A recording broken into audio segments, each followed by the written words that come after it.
This is Talk of the Devils, the athletic show dedicated to Manchester United. Coming up today, the wait is finally over. Yes, United are back in action finally on Monday night against Leeds United at Old Trafford. We'll preview that game and also look at how United are shaping up for the final leg of their pursuit of Champions League football. We'll ask what we learned from Critchley's trip over to Ireland with the team. We'll get reaction on Harry Maguire's new contract, and there's a few other bits and bobs in there as usual. Right, we're back. It's been a while. Andy, Critch and Carla here. It's been a huge break between matches. It's been a bit of a break between podcasting as well for us. So let's get straight into it. We need a bit of a reminder, Critch, don't we, where we're at with United. So third, a 7-point cushion to Chelsea in 6. And we know now that 5th will be enough for Champions League football for next season. So basically 4 wins away from confirming a place in Europe's elite competition again. A lot to look forward to. A lot to look forward to. It feels like it's been an absolute age. I actually spent this morning familiarising myself with this thing called association football, where apparently there's 11 players on each team, 90-minute game, 2 45-minute halves, and whoever scores the most goals wins. So I'm glad I've got the basics down back again. Doing the Champions League permutations is a step further than that, but the situation is what it is, and United have it right in their hands now, don't they? And this is what we've been waiting for. I know you've gone through all the numbers and the stuff there, but I think there's even a scenario where this possibly gets done by the end of April if results go United's way. If they can beat Leeds, they play Chelsea next weekend, obviously, and that's going to be a huge game and a pivotal game in this. So it's all to play for. And look, to think that we are now in this position, given where we were, 3 months ago? Like the last time United were coming up against Leeds United, is quite astonishing. But it's a testament to all the work that Michael Carrick's done since he was appointed, and just how things have turned around.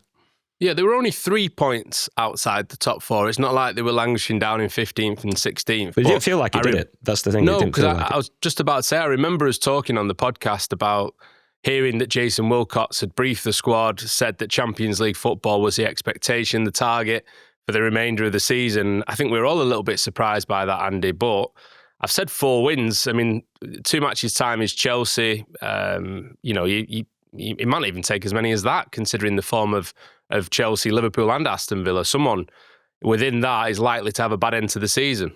Yeah, we just hope it's not Manchester United. It was pretty bold of Jason Wilcox in January to say Champions League football, because it was a very, very turbulent week when Ruben Amorim left, when he said that. And I know that Jason Wilcox was hurting badly after that, because he backed Ruben Amorim probably more than anybody. And then to come out when it wasn't even sure who Manchester United's manager was going to be, because this was the week that Darren Fletcher was in charge, was a bold thing to do, but it was the right thing to do. I don't think any of us could have seen Manchester United being in 3rd back at the start of the year. United had improved.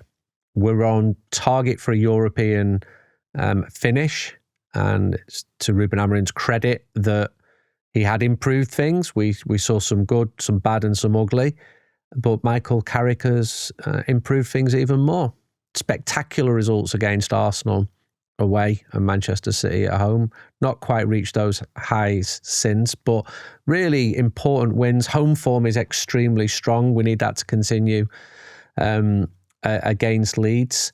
And if you would have said to me on January the 1st, would you accept Europa League football? Being honest, I would have said yeah. I'm pretty sure I did.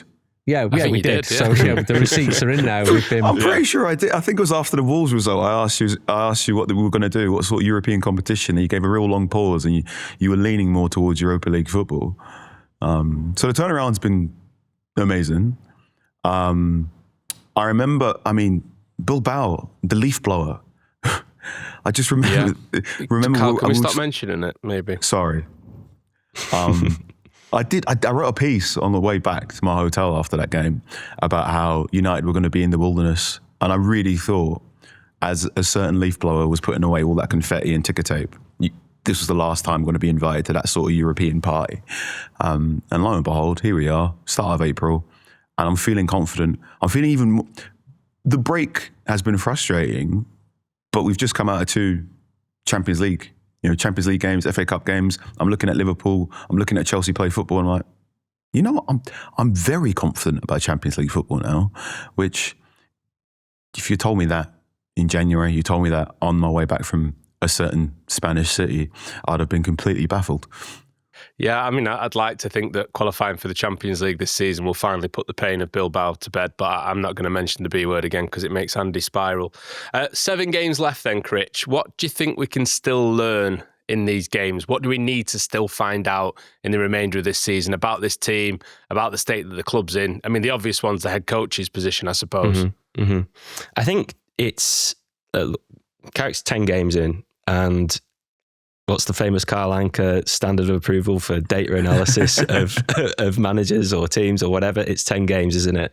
So it's not like we don't have a body of evidence to look at and a foundation to work from to judge Michael Carrick on the job that he's doing. And that foundation of evidence is strong at the moment. I think this period, these next 7 games up until the end of the season, will tell us a lot more as well, though, because it's about getting over the line. And as we mentioned there, if when Ruben Amorim departed, Jason Wilcox is saying the Champions League is the target, and he was saying that, then if Michael Carrick wasn't to achieve that target, that would obviously bring some questions about whether he's the right guy to take the job on permanently next season. Yeah. Exactly. And so I feel like, we're talking here, it's been a very optimistic and positive start to the podcast, and I want to try and maintain that. Don't worry about it. but it is still, the job's not done is what I'm saying. And there shouldn't be an air of complacency about United right now. There's been a lot of factors in their favour this season as well. We should remember, it's not been enjoyable to just have a 40-game season and be out of domestic cups and have no European football. But that has been an advantage that they've been able to use over other clubs in the league who they've been able to spend this week over in Ireland doing, having a training camp and then taking a bit of rest in the afternoon, and while others are worried about FA Cups or relegation races or whatever. So I think that that advantage that United have had has helped them, but it's also an advantage that is starting to wane a little bit as we get further into the season and teams do get knocked out of other competitions and minds do focus on the league. So this is going to be a really critical period. We'll learn a lot about this team. We'll learn a lot about Michael Carrick, I think, and we'll also learn a lot about what still needs to be done for next season. We've got a great idea. You lads did the series of the transfer podcasts. I think we all know the areas that United are looking into strengthen. But things can still change between now and the end of the season. There could be injuries, there could be players coming into form. Those sorts of equations and formulas can shift and change between now and then as well. And then obviously Champions League football itself, the reality between qualifying for it and not qualifying for it and what that can do for you financially is massive. So I'm not getting complacent at the minute. I think that United are in an incredibly strong position, a position that we couldn't see them being in January. We couldn't see them getting out of 7th or 8th or whatever it was in January. We just said that every podcast, didn't we? They were stuck there. They did eventually, but there's still a job to do to get it over the line. And I think that test is going to tell us a lot about this team and the way that it goes forward. Carl, what do you want to find out between now and the end of May? Number 1, can Bruno Fernandes break the assist record? Okay. Yes. I want to see him try, and I want to see the players get up for it and going, go on, give me the ball. I'm going to try and get you over the line there too. I think we're also looking at certain factors of where would the future Man United manager need help in terms of personnel. So if it is going to be Michael Carrick, which we still don't know about, are there 2 or 3 things that I'm looking at or we're looking at towards the end of the season going, right, okay, they might need to get a new left back or a new left winger or a new this position. I want to see a bit more from Mainu in particular going forward. I think his ability on the high balls and some of his defensive work could just want to see that go to 2 or 3 more levels. I watched the England game against Japan where he was playing next to Elliot Anderson, and I wrote a piece about that saying it was sort of okay.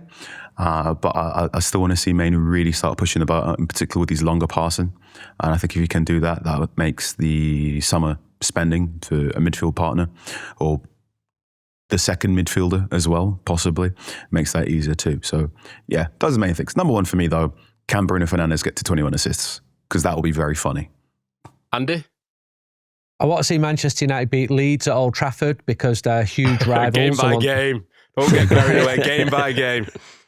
No. I'll give you more detail. I want to see Manchester United avoid defeat at Stamford Bridge a week on Saturday, because that is a very big game. I want to see Manchester United smash Brentford, because it really, really annoyed me in September coming out of that ground. That was when Ruben Amorim lost the moderates. Low point of the season, that still, I think. Yeah, it was the low point of the season. He lost some moderates that day. And it took a few months for him to lose his job. But that was the day when the sensible people went, this is enough. The following game is Liverpool at Old Trafford. What do you want me to say about that?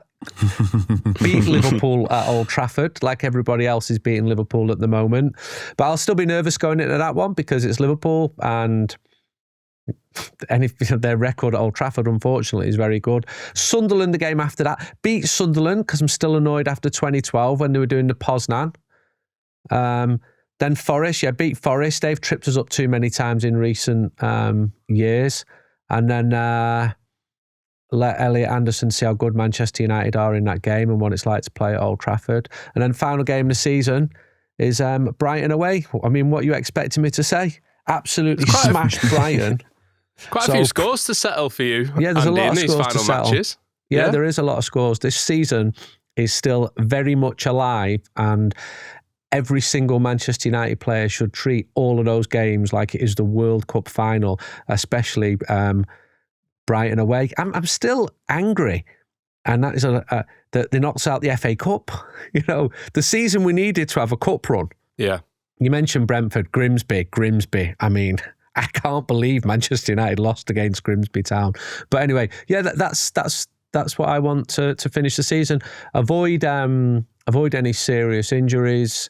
I'd like to see De Ligt playing football. I'd like to see Lisandro Martinez playing football. I'd like to see the away form improve. The away form's not very good. So start next week at Stamford Bridge. That'll be a tough one. That'll be a really tough one. Yeah, good place to start sorting things out. Stamford Bridge, it'd be a key result, that certainly. You've made me excited for these remaining games anyway, Andy. I'm sure other people are along for the ride. Just before I move it on, Critch, you've been over in Ireland with the team. We'll talk more about that trip later. But just when it comes to the head coach chat that we mentioned a moment ago, did you learn anything about Carrick and his staff and the way that they work on that trip? Because there was open training, there was press conferences, there was all sorts of stuff, wasn't there? Yeah, so there was an open training session on Tuesday morning at Carton House, which is a luxury golf club and hotel in Kildare in Ireland. I didn't have it around. I've only tried to play golf once. My granddad tried to teach me, got me some clubs when I was 11 years old or whatever, and I could just hit the ball in a straight line but not high. I couldn't get it off the ground, basically. You need to stop using the putter. Oh, that's where I was going wrong. Okay.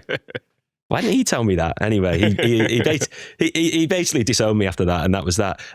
So no, I didn't get around in. But no, so we just opened training on Tuesday morning. A lot of fans there. We spoke a lot on this podcast recently about United support in Ireland, and obviously know it from the live shows as well. I'd say about between 100, 200 fans turned up Tuesday morning to greet the players. And then there was open training session. Travis Binion leading the start of that session. And my takeaway from I think we've all been to these open training sessions before. It's usually a few rondos, a few stretches, and then you're all sent home. But it was a little more interesting this time. There was a sort of drill where United were, the players were, someone had to chip the ball in, and then it's a group of 5 players. One chips the ball in, the other 4 have to take a touch and then score with the final touch. And it was just an interesting session, inventive session. A lot of ribbing of players if they had a poor touch. Binion himself having a dig at Cobby for one, but then almost cooing when he had a good one that I put a video up on social about. Harry Maguire having a few jokes with Jonathan Woodgate. I guess the takeaway that I got from that, and it was still only 15 minutes, it was still only a glimpse, but just seeing how the players operate around the coaching staff, seeing the relationships that are building there, seeing the bonhomie, I would say, of the group together. Oh, you can, yeah, I think I've said that right. You can French speakers from Charlie, is there? No, I got A star actually, so maybe I'm the only one. Yeah. Me bien. Très bien. What I would say is that you can tell that there's a bond forming between the players and that coaching staff. It's the sort of thing that might have been a bit of an issue in the past. It doesn't seem to be one now. Michael Carrick was involving himself in the session as well towards the end. We spoke afterwards in a press conference to Ahmad and Mbeumo, where Ahmad came out and said that we think he's the right man. Michael Carrick is the right man to go forwards. And look, that's just maybe his opinion. He was obviously saying that he doesn't decide things. But the players are behind this coaching group and this staff, and they don't decide. Obviously, they don't get to make the call. But how a manager and a coaching staff relate to a squad, I think, is always a factor that decision makers are going to take into account when they're making these calls. And so, I just think it was a useful insight into a bond, if you like, and an atmosphere that has been built within the camp over the last couple of months since Michael Carrick's come in, and an optimistic one and a positive one. I think it's good that Manchester United are going to Ireland. I think they'll go back in, apart from the friendly, probably against Leeds United in August. I think they'll go back and train at Carlton House. I think that was the original intention. Good that some supporters could see the players. I know of one supporters club who just wrote a message to Manchester United saying, would it be possible to meet a player? And Manchester United replied, yeah, come along. And then they travelled from Sligo to meet Bruno Fernandes.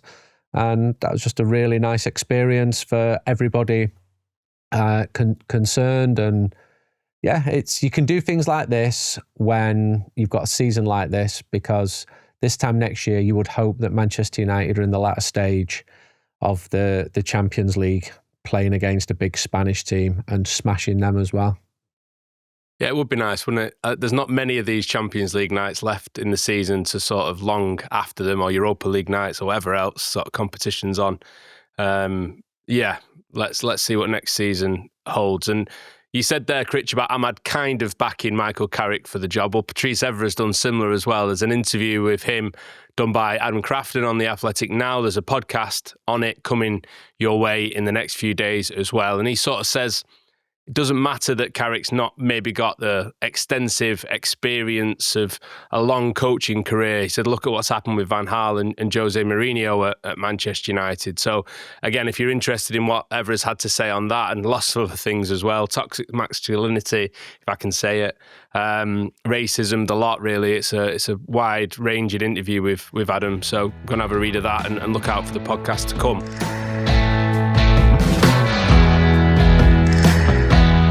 Right, Leeds United, Carl Anka at Old Trafford against Manchester United.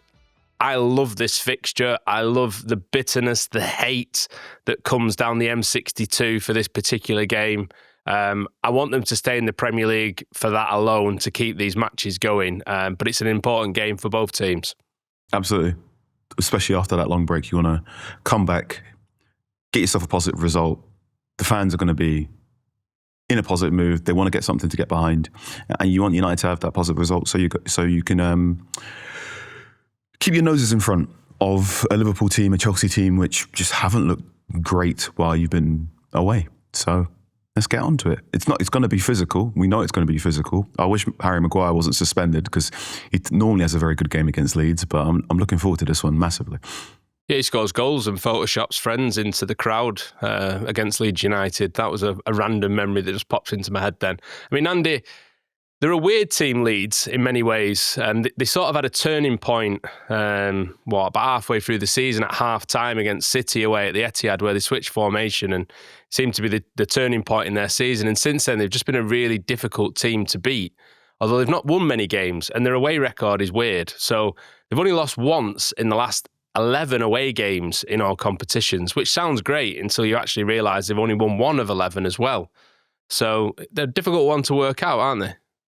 Like you, Ian, I hope that they stay up. I like the edge that goes between Manchester United and Leeds games, and the Leeds fans come over to Old Trafford and see what a great city Manchester's booming, and realise that things are available like electricity, which might find its way over to Yorkshire at some point. You're talking about their statistics.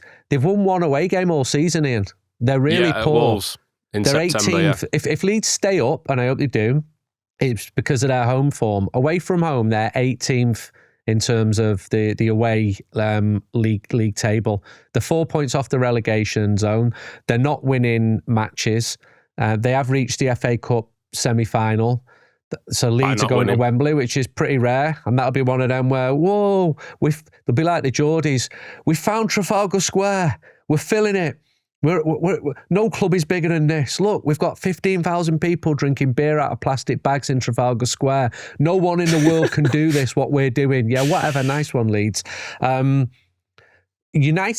Manchester United, because I will respect the fact that there are other Uniteds, including Leeds and Newcastle. I used the phrase United in an interview with a Leeds United player yesterday and then quickly corrected myself as well. Maybe not the circumstance to mix it up. I'd do exactly the same if I was a Leeds United fan. They are a huge club, big one-city club. They've got a brilliant record. They sing about winning the European Cup, which would be great if they did, but they didn't because they lost that game in the final. But I love this rivalry, but it is a very important game for the reasons that Carl touched on there, to go back after 24 days and just suddenly find your rhythm.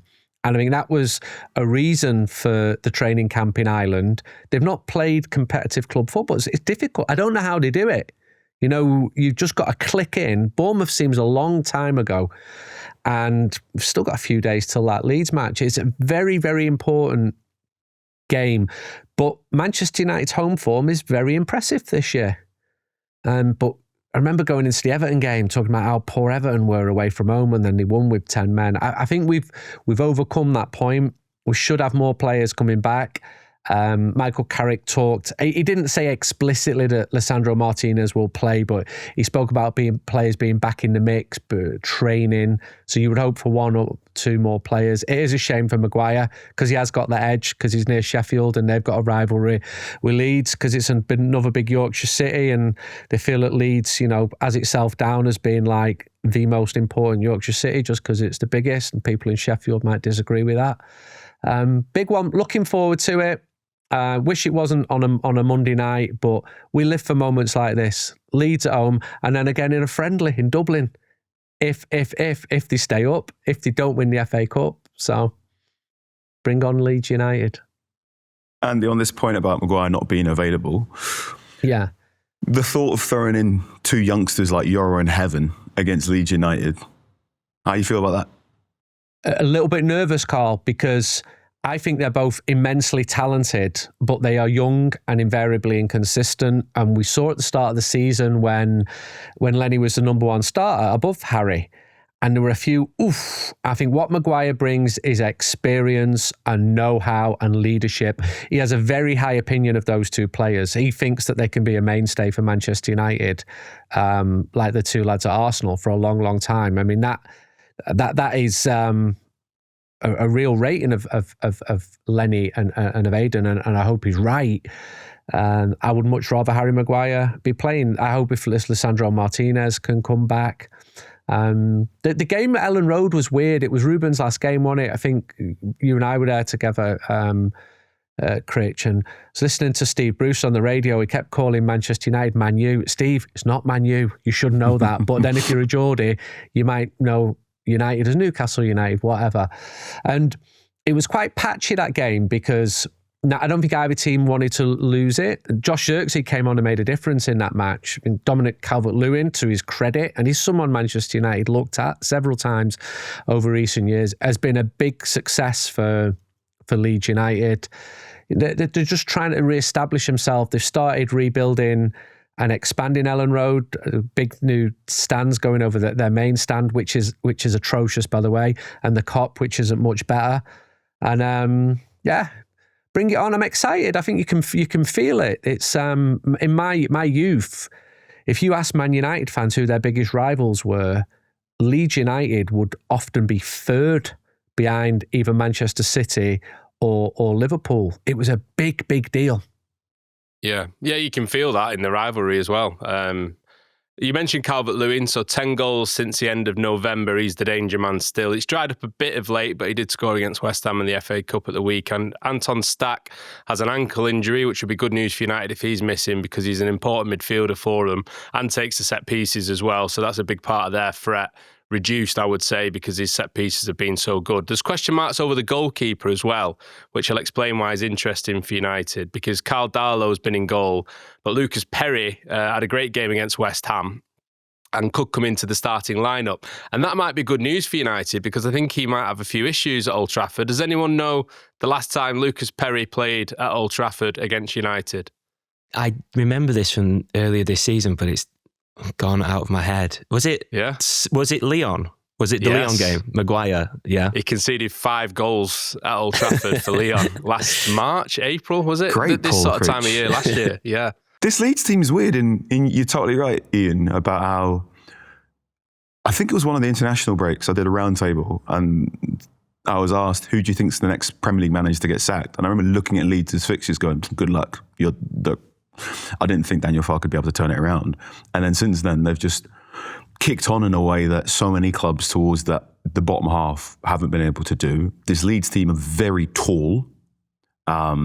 Anton Stach, every player they signed last summer, I think I'm right in saying, was 6 foot plus. They very deliberately recruited for what they saw as being a key sort of component to stay in the league, basically.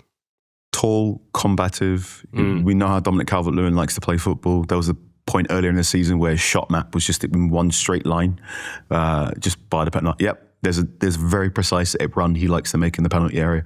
So you need to be on guard there. He's also very good at crashing the back post as well. So if you are Aidan Heaven, if Heaven is the person playing left centre back on Monday, or if you're Lenny Yoro, who isn't always the best in the air, I think you've got to be alive to that, because Calvert-Lewin does like to crash the box. He does like to really tussle with centre-backs, particularly up top. We know 2 or 3 times he gave Victor Lindelof some really, really horrid games. So you have to be willing to fight. And I think Monday atmosphere, crowd's really buzzing, up against a Leeds team that's going to be up for it. A Leeds team that now, very tall, wants to fight. It could, I'm hoping it's going to be a little bit of a mini thriller, and United are going to come out the other side, bing, bang, boom.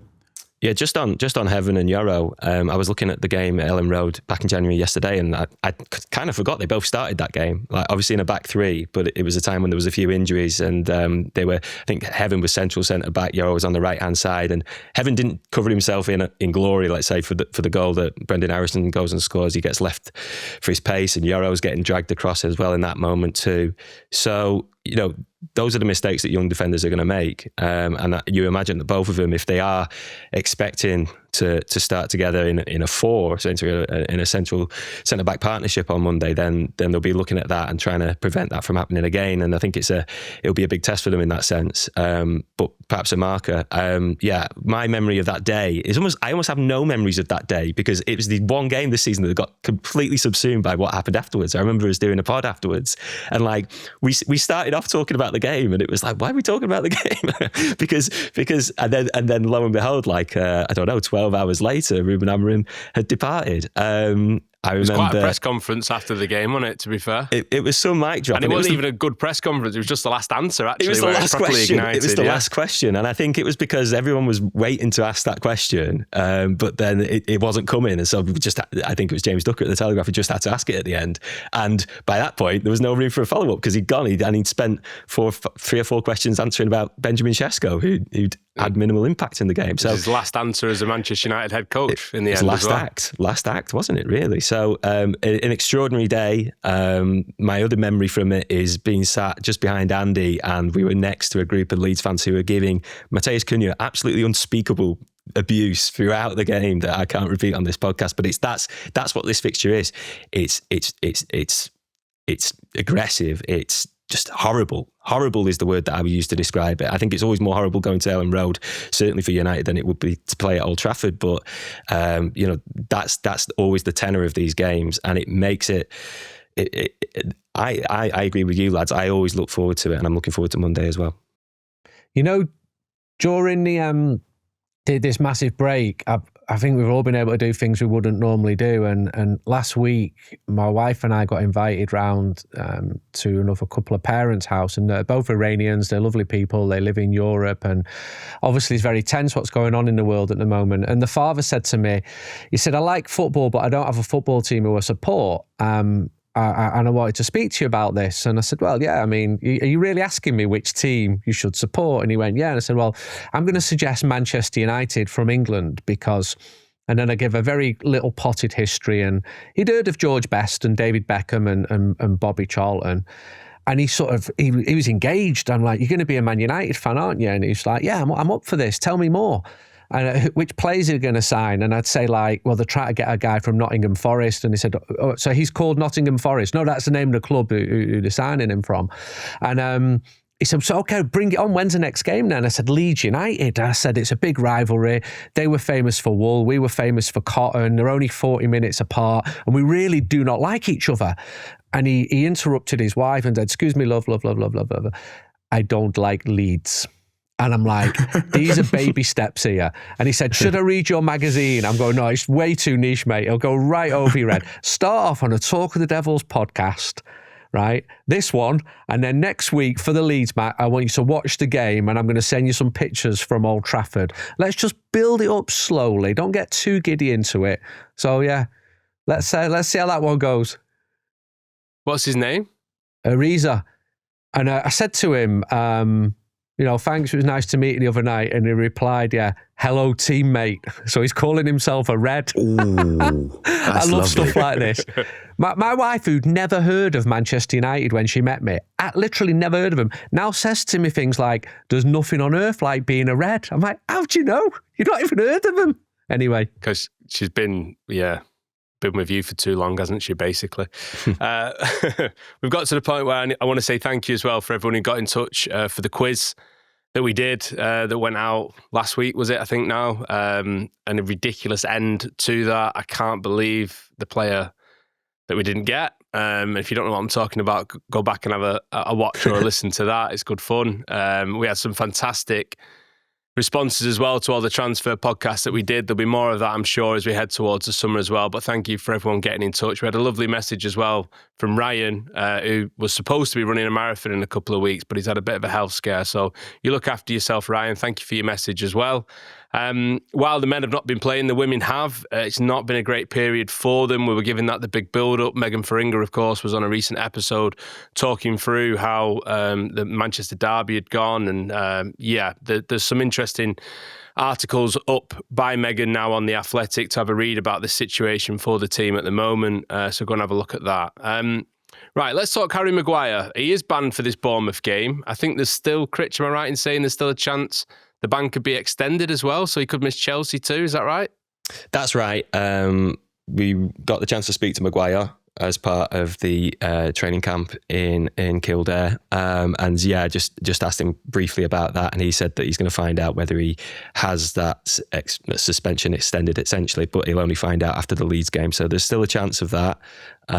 Hopefully not, because I think we all know just how important he's been and just how much he's deserved the new contract, which was the big news this week, of course. You've written up the interview with Maguire, Critch. It should be on The Athletic while this podcast is in people's ears or reaching their eyeballs on YouTube. So go and have a read if you want to know everything about it. But here's a bit of a sample of his ambitions for United after signing his new deal to take him to the summer of 2027. Really good to get over the line, and really pleased that I'm here for another year, and we're in a strong position this year to put ourselves in a nice position next year to go and compete in the big competition. To play at this club is a huge honour, and next season will be my 8th year, so to be here for 8 years is a testament to myself, really. I always wanted to be part of a squad that I felt like could compete, and the recruitment went well last year. We brought in some top players who's helped us this year. I think this summer's going to be a big summer. I think we've got to recruit really well. Obviously, there's a big manager decision as well. But yeah, I think the recruitment side of it is bringing players in. I think this summer's got to be a big year because we're not in Europe this year. We've played 40 games at the end of the season, and we definitely need a bigger squad next year. I want to play and win big trophies. I think that's part of playing for this club. I always say football is about memories, and you can create memories by having iconic matches, scoring goals. But the bottom line is you get memories from winning big trophies, and that's everyone's dream who plays in this team now. But like I said, we're not getting too carried away because last season was so poor. This year has been a lot better. We've had no Europe, which has helped. We're sat third in the table after a pretty average start. and keep the momentum and get the summer right. There's no reason why we can't push. Yeah, interesting to hear that, Critch. And it wasn't just the ambition he's got for Manchester United. It wasn't just about looking forward. It was also about looking back, that interview. Some really revealing things about how he's coped over the years with everything he's been through as a United player. Yeah, absolutely. I feel that I sometimes feel when you hear Harry Maguire speak about his career, there's this almost a little sense of frustration that it's viewed as this redemption story now. He was saying to us yesterday that next year will be his 8th season at United, which is going to be a long time, and probably 6 out of the 7 that he's had so far. He feels like he's played pretty well, and I think all of us would agree with that on this podcast. But if we want to appreciate how well he's playing, I think you do that by, and the journey that he's been on, I think you do that by comparing it to some of the low points. And, we all remember that 2021, 2022 season. He was speaking to us about the emotional effect that at the end of Gdansk, the Europa League final, losing on penalties, even though he didn't play that game because he had an ankle injury, he was very much involved in the day and was watching from the sidelines. And then he goes to Euros and plays brilliantly, gets in the team of the tournament, but loses on penalties again. And the effect of that summer had on him. And then going into a season where Ole Gunnar Solskjaer loses his job. Harry Maguire, I think he spoke before about how much he loved playing under Solskjaer, how he felt, he's the guy, he made him captain, didn't he? How he felt that was a huge, huge loss for United, and how he felt personally responsible. He was talking about that yesterday, and how afterwards he was saying how once, Solskjaer left, Ralf Rangnick came in. The end of that season, he described it as a mess. He said that the club, things were essentially all over the place. He wasn't placing the blame at Rangnick's door as much as the players and how they handled it. But, that was an incredibly tough period for them at that time. And we saw that every week. It was hard not to have a lot of sympathy watching him during that time. He was the captain, he was starting, and he was one of the most prominent figures. And that meant that he bore a lot of the brunt of the criticism that was rightly delivered towards United that season for their performances. So, but that, again, like I say, the shade of that difficult time that he had means that the light of his comeback and this redemption is, and to the point where he's got a new contract at United, is only brighter, if you like. He was talking a lot about emotional balance and how he feels that's absolutely critical for United players who come into Old Trafford, and how he's seen a lot of players come in during his time at the club and that it's been too big for him. And when he looks back on all those things that he's been through, whether it's, there was things like the death threat that was called in, the bomb threat, I think it was, that was called into his home in Cheshire. Really dark stuff, really quite, things that were absolutely beyond the pale. Some of that stuff would have broken other players, but he feels, he's still here, and he's still here for another year, and he's playing about as well as he's ever done for United, and he's just as an important figure as he was when he was captain before. So it was really good to chat to him, really good to, almost allow him to just take that moment of self-satisfaction and reflect on the journey that he's been on, while also looking forward to the future as well. Yeah, I think the big thing for Maguire is he knows exactly who he is. He knows exactly how good he is as a football player.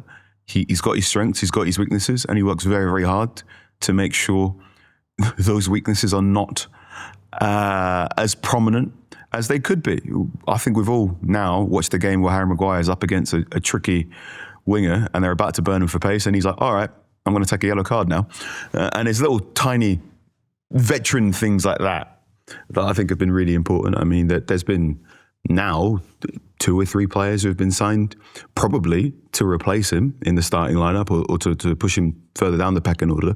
And he's done well to, you're not really hearing him things about him throwing his toys out the pram when these players get signed. And he very often comes out the other side having reclaimed his place. There very much seemed to be a point where it was going to be Lisandro Martinez and Rafael Varane as some of that partnership, and Harry Maguire was just going to have to make do with cup minutes and Europa League minutes. But here he is, again, returned, start of the season. I thought he was going to play more minutes than Matthijs de Ligt. That wasn't the case at the start of the season. I think, as Andy said in the past, up until about November, de Ligt was the standout player, if not the standout centre-back at United. But now we're back in April, and de Ligt, unfortunately, now has had some serious injury problems, and it's again turned to Maguire. We've said before, availability is sometimes your strongest asset as a football player. Harry Maguire works really, really hard to make sure he's available at all points in time. And yeah, okay, sometimes he's not a manager's first choice, but he's always going to be a dependable second choice. And very often, the way he carries himself and the way he conducts himself, that second choice creeps back up to being a first choice. So I'm glad he signed a new contract. That makes a lot of squad building much simpler this summer. And I think that at this point in time, until we know more about what Delict's going through, Maguire is going to be a valued asset, if only because he's the best centre-back we've got in terms of aerial duels. Yeah, he's definitely important in this Premier League, more so than any other, it feels like at the moment. What do we know about the details of this deal, Andy? Because there's been lots of contrasting reports, shall we say, about exactly the terms and whether it's been a pay cut or not for Maguire. I don't think it has been a pay cut. And I've been on this story for a long time. I think it's good that he signed. I like the fact he was with his family when he signed it. It wasn't one of them pictures you see with, hangers on or agents or whatever. He's there with his kids. The priority for Manchester United this summer is not to strengthen the defence. So I think I like the way United negotiated it. They basically didn't enter into negotiations because, for reasons I've explained on this podcast, keep him on his toes, let him start to show his worth to the team, which he has done. Experienced, good for Lenny, good for Aiden, good for hopefully a 50, 60 game season next year. He's not going to play all their matches. It'll be decent for if you get 30 games out of him, then that's good. He could have earned more money, could have gone to Turkey on more money because he was effectively a free transfer. So Manchester United needed to pay him good money to stay. Interest from the United States. 4 clubs in Italy that I know of, and I'm pretty well sourced on this. So I don't think he ever wanted to leave Manchester United. Don't think he ever wanted to leave like the north of England because you know what he's like. But I was pleased about it. I think the reaction from United fans has been positive as well. Some people just aren't having him on social media, and they're entitled to that opinion. And quite a lot of people going, I've got to hold my hands up. And I'm thinking, well, next time you slaughter a player, just think through a little bit, because there is this redemption, and he was never a terrible player, and he was never as bad for as long a period as people suggested. And maybe sometimes be a little bit more supportive because you don't know what's going on in people's lives. But pleased for him. And I think a year is sensible, because in a year's time, if he's as good as he is now, then you sign him up for another year. And if he's not, then you say, go and play for some team in your village near Sheffield or whatever you want to do, where his dad used to play. I love him and his dad arguing over who was a better player. Is just fantastic. And I think he's a good human. He's good in the dressing room. He's respected in the dressing room. He's not the captain anymore. But yeah, I'm pleased that the deal has been done. And there's an option, right? Yeah. For this extra year. Yeah. So again, Manchester United have the option. And that again is prudent and sensible. And we're going to have exactly the same situation with Luke Shaw in the second half of next season. And don't tell the player whether they're going to keep you or not, because then performances can really drop off. Keep them on the toes. Don't start negotiating in December, Harry, when you're not even playing, but come back under Michael Carrick. The collision of Carrick being appointed and Harry coming back has really worked for both of them. And I think he was rated by Carrick and absolutely by Solskjaer. Solskjaer thinks he's better than Maldini. He absolutely loves him as a player. I'm pleased because he has been an important player in Manchester United, climbing up to third in the table. And as Critch saw when you spoke to him, he's an honest lad, isn't he? And he's had a decent career.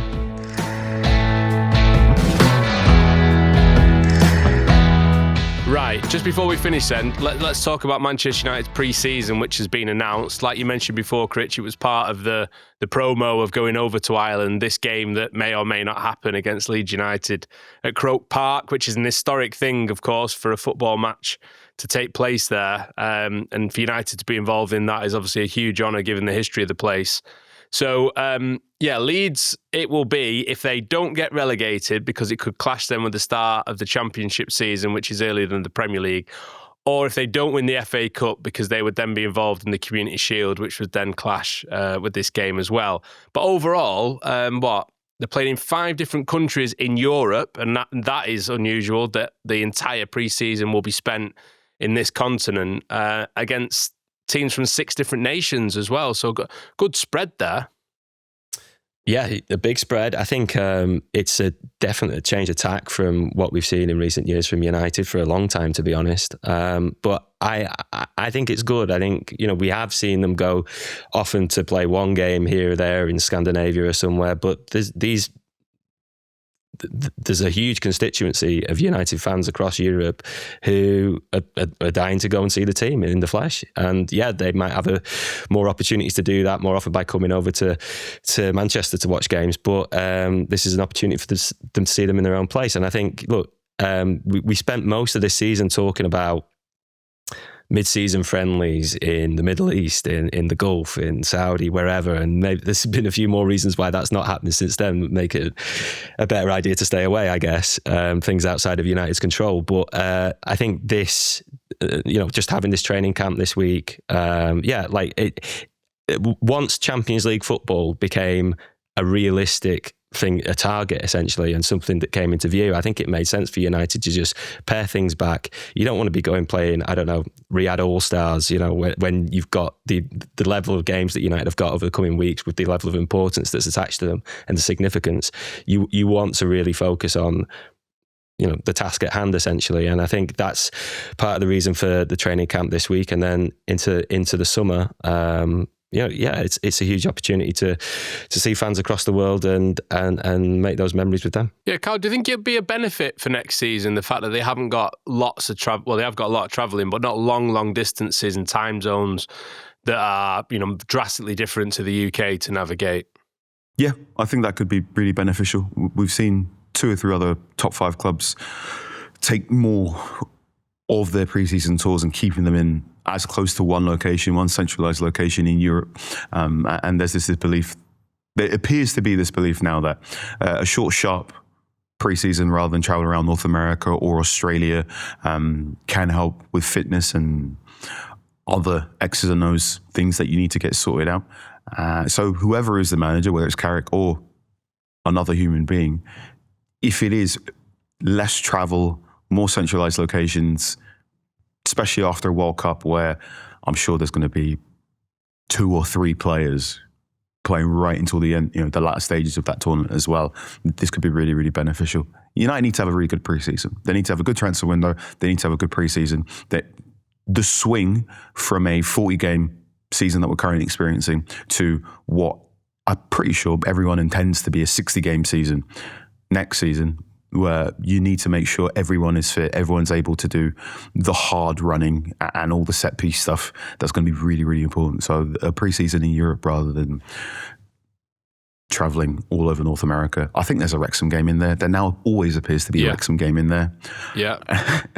A Wrexham game in there in Finland, in Helsinki. We had a great email about that, which I'll bring up in a minute, but some fixtures here, some meetings, Andy, to get your juices flowing, no question. I mean, United playing in Finland, Poland. We had a message from Marta sharing some incredible pictures of United playing in her hometown in 1968 against Gornik. And Robert, this is the one from Finland. So Andy, I think you mentioned Helsinki a few weeks ago, so I don't know if you had a bit of an insight on Manchester United's pre-season plans even back then.